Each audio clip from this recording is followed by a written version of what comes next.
અને અંદર પેટ્રોલના ભાવ વધ્યા. ગુજરાતમાં એ પેટ્રોલના ભાવની ચિંતા નથી થઈ, પણ આની ગુદામમાં જે પેટ્રોલ નાખવામાં આવ્યું એની ચિંતા થઈ અને એની ચર્ચાઓ થઈ.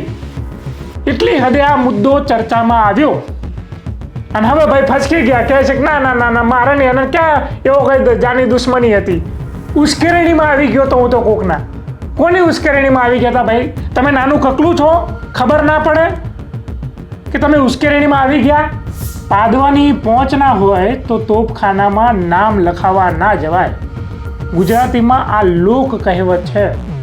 આ કહેવત કોળી સમાજના એ યુવાન માટે કહેવા માંગુ છું, કારણ કે એ કોળી સમાજનો યુવાન સુરેશભાઈ વડેચા, જેને રાજકોટ ક્રાઇમ ડીસીપી ઉપર એટલે કે જગદીશભાઈ બાંગરવા ઉપર એવા આરોપ લગાવ્યા હતા કે એમણે આ યુવાનની ગુદામાં પેટ્રોલ નાખ્યું, એને ઊંધો લટકાયો, નગ્ન કરીને માર્યો, ઢોર માર્યો, ગળું દબાયું. હા, આ બધા જ આરોપો એ વ્યક્તિએ ડીસીપી ઉપર લગાવ્યા. અને હવે આજ ભાઈ એ ફસકી ગયા છે, ફરી ગયા છે કે ના ના ના ના આવું તો નહોતું થયું, મારા ને એને કંઈ પર્સનલ દુશ્મની નહોતી. તો આ ભાઈએ પહેલા આરોપ કેમ લગાવ્યા? ખુદ જિજ્ઞેશભાઈ મેવાણી સામે આ વ્યક્તિ વારે ઘડીએ બોલ્યા છે કે ભાઈ હા મારી સાથે આવો બનાવ બન્યો છે. મેં ખુદ ક્રાંતિ માર્ગે આ સુરેશ વડેચાનું ઇન્ટરવ્યૂ લીધું. મેં એની તબિયત પણ પૂછી હતી કે ભાઈ તમારી ગુદા માર્ગમાં કેવું છે, બળતરા થાય છે કે કેમ, વિગતવાર એને પૂછ્યું. તો એમને કીધું કે નહીં, હવે બળતરામાં રાહત છે, 5 દિવસ થઈ ગયા, ટ્રીટમેન્ટ ચાલુ છે, પગમાં દુખાય છે, ફ્રેક્ચર થઈ ગયું છે, ગળે ફાંસો આપી દીધો હતો. આ બધી જ વાત એમણે અમને કરી. તો હવે કેમ ફસકી ગયા? આ સૌથી મોટો પ્રશ્ન છે. અને આના કારણે હવે શું થશે? જિજ્ઞેશ મેવાણી જેવા વ્યક્તિ એની મુલાકાત લે, એની તબિયત પૂછે, આ મુદ્દો ઉપાડે, આ હિંમત બતાવે. એ સિવાય પણ કોંગ્રેસના મોટા ભાગના નેતાઓ એને મળવા માટે જાય છે. ખુદ કોંગ્રેસના પ્રમુખ અમિતભાઈ ચાવડા પ્રેસ કોન્ફરન્સ કરીને આ પીડિત વ્યક્તિની વહારે આવવાની કોશિશ કરે છે. આમ આદમી પાર્ટીના નેતાઓ આની વહારે આવવાની કોશિશ કરે છે. અને અચાનક આ વ્યક્તિ પોતાની વાત ઉપરથી ફરી જાય તો શું સમજવું? આનાથી શું સંદેશ જાય છે? જે વ્યક્તિ કોઈની માટે લડવાની કોશિશ કરતો હોય એ વ્યક્તિ હવે 100 વખત વિચારશે કે કોઈ વ્યક્તિ માટે લડવું કે કેમ. આ તો જિજ્ઞેશભાઈ મેવાણી હતા કે સાહસ કર્યું અને મુદ્દો ઉપાડ્યો. એની જગ્યાએ બીજો કોઈ વ્યક્તિ આનો મુદ્દો ઉઠાવ્યો હોત અને આ વ્યક્તિ ફરી ગયા હોત તો પેલા રાજકોટના ક્રાઇમના ડીસીપી જગદીશભાઈ બાંગરવા, જેને મુદ્દો ઉઠાવ્યો છે, એની ઉપર કેસ કરી દે. કારણ કે પેલા ધારાસભ્ય છે, એમાંય પાછા લોકપ્રિય છે, એટલે અહીંયા કરવું મુશ્કેલ છે. તો ફરી કેમ ગયા? ફરીને એ સવાલ થાય. સામ દામ દંડ ભેદ શું નીતિ અપનાવી કે આ ભાઈ ફરી ગયા? આ ભાઈ એમ કહે છે કે ભાઈ એવું નહોતું બન્યું તો નહોતું બન્યું તો શું જખ મરાવા બોલ્યા તાક બન્યું?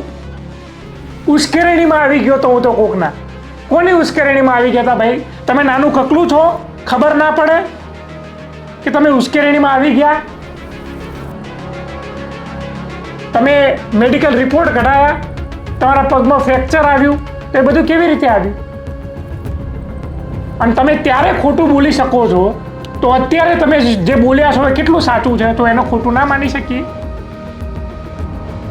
તો તમે અત્યારે ખોટું બોલો છો કે ત્યારે ખોટું બોલતા હતા? અને જો અત્યારે ખોટું બોલો છો તો ખોટું બોલવાની શું સજા હોવી જોઈએ? તમારી પાછળ કોળી સમાજના લોકો પણ તમારી સાથે આવ્યા, રસ્તા ઉપર ઉતરવાની ચીમકી આપી દીધી. ખુદ કોળી સમાજના ભાજપના નેતા પણ તમારી સાથે આવ્યા. એટલે તમારી સાથે આવનારા તમામ વ્યક્તિઓને તમે ઉલ્લુ બનાવ્યા, આખા સમાજને ઉલ્લુ બનાવ્યો, વિપક્ષી પાર્ટીને ઉલ્લુ બનાવી. કોના દબાણમાં છો તમે? એ સૌથી મોટો સવાલ છે. આ મુદ્દે તમારું શું માનવું છે કે આવા લોકો જે ફસકી જાય છે, જે રહેકી જાય છે, જેમની ગુદામાં છાણ પણ નથી રહેતું, હવે તો પેટ્રોલ પણ ઉડી ગયું હશે, એ કહેતા હોય તેમ કે અમારી ગુદામાં પેટ્રોલ નાખવામાં આવ્યું હતું. અમને કોમેન્ટમાં જણાવજો કે હવે કોઈ વ્યક્તિ આવા વ્યક્તિ ઉપર ભરોસો કરીને એના વહારે આવીને કોઈ આંદોલનની ચીમકી આપે ખરા? ખરેખર જે પીડિત હોય એની માટે કોણ લડશે? એટલે આવા બે ચાર નંગોની કારણે જે ખરેખર પીડિત હોય એને આવનારા દિવસોમાં ભોગવવું પડશે. અને આ વ્યક્તિ અત્યારે ખોટું બોલતા હોય તો રાજકોટ ડીસીપી ક્રાઇમ બ્રાન્ચ જે જગદીશભાઈ બાંગરવા છે, તો એમની માનહાનિ તો થઈ હશે ને કે ખોટું બોલ્યા, ગુદામાં પેટ્રોલ નાખ્યું નહોતું તો કીધું નાખી દીધું, બદનામી તો થઈ હશે ને. શું પોલીસ હવે આની ઉપર કેસ કરશે? આમ તો પોલીસ કોઈને છોડતી નથી કે એની ઉપર આંગળી ચીધે તો આંગળી સુધી એની તૂટી જાય, આપણે એવું કહી શકીએ એમ. એટલે પોલીસ એટલી ક્રૂર નથી કે આંગળા તોડી નાખે, પણ એવું કહી શકીએ કે પોલીસ બદલો લે ખરી. પોતાના ગિરેબાન ઉપર કોઈ હાથ ઉઠાવે તો એના હાથ રાખતે નહીં, કાનૂન કે હાથ ઇતને લંબે હોતે. તો આની ઉપર શું થશે હવે? અને જો આની ઉપર કંઈ ના થાય તો કાલ સવારે બધાએ આરોપ લગાવશે કે ફલાણા પોલીસવાળાએ ફલાણાની ગુદામાં પેટ્રોલ નાખ્યું. ગુજરાતમાં આ વખતે જે મોંઘવારીમાં જે ઈરાન ને ઇઝરાયલનું યુદ્ધ થયું અને જે ભાવ વધ્યા અને અંદર પેટ્રોલના ભાવ વધ્યા, ગુજરાતમાં એ પેટ્રોલના ભાવની ચિંતા નથી થઈ, પણ આની ગુદામાં જે પેટ્રોલ નાખવામાં આવ્યું એની ચિંતા થઈ અને એની ચર્ચાઓ થઈ. એટલી હદે આ મુદ્દો ચર્ચામાં આવ્યો અને હવે ભાઈ ફસકી ગયા, કહે છે કે ના ના ના ના મારે નહીં, અને ક્યાં એવો કઈ જાની દુશ્મની હતી. હવે તમે તો કોકના ઉશ્કેરણીમાં આવીને આ બધું કર્યું હતું, એટલે ઉશ્કેરણીની અંદર આવીને આવા ઢીંગાણા કરવાના. તો આ જે રિપોર્ટ બતાવ્યા, મેડિકલ રિપોર્ટ, જે પગમાં ક્રેક બતાવવામાં આવે છે, એના કાનનો પડદો એ તૂટી ગયો એવું કહે છે રિપોર્ટની અંદર, ઓછું સંભળાય છે એવું બધું બતાવવામાં આવે છે, એ બધું ખોટું છે ને. તો ક્યાં આમાં ડખો થયો? તમને શું લાગે છે? કોમેન્ટમાં જણાવી શકો છો અને જોતા રહેજો ક્રાંતિ માર્ગ ઇન્કલાબ જિંદાબાદ.